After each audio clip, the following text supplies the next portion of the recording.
पंडित जी पंडित जी पंडित जी पंडित जी के बहिनी रोंडी जी पंडित जी पंडित जी पंडित जी पंडित जी के मौनी रोंडी पंडित जी पंडित जी पंडित जी पंडित जी के बहिनी रोंडी जी पंडित जी पंडित जी पंडित जी पंडित जी के बहिनी रोंडी जी तारे जाके पंडित जी के ना कोई एला कोस जाने माया सोरे सावेवा मोर बाबू आवे सुसार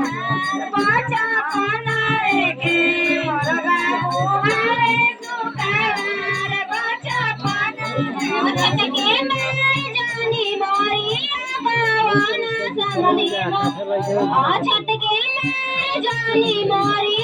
सुरे सा समदी मोरी सुरे सा समदी सुकार बाजा पानारे से मोर बाबू हावे सुकार पढ़ता ही जाके पंडित जी के ना कोई ना नारायणपुर के पंडित जी के गाए गई ना नारायणपुर के पंडित जी के गाई गई ना नारायणपुर के पंडित जी के गाड़ी दीना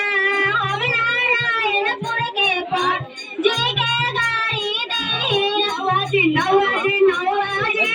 नवाजी के दिलिया रोंडी जी नवाजी नवाजी नवाजी के बहिनी रोंडी जी नवाजी नवाजी नवाजी नवाजी के मौगी रोंडी जी नवाजी नवाजी नवाजी नवाजी के दिलिया रोंडी जी तारे जाके ना हुआ के ना कोई ना जाके ना हुआ के ना कोई ना हम तारे जाके ना हुआ के ना कोई ना हम तारे जाके ना हुआ के ना कोई नारायणपुर के ना हुआ के गाड़ी दीना हम नारायणपुर के ना हुआ के गाड़ी दीना हम नारायणपुर के ना हुआ के गाड़ी दीना हम नारायणपुर के ना हुआ के गाड़ी दी चमरा जी चमरा जी चमरा जी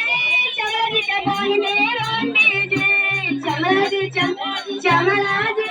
चमरा जी के बहिनी रोंडी रोके साला तेरे उनको हरी बाए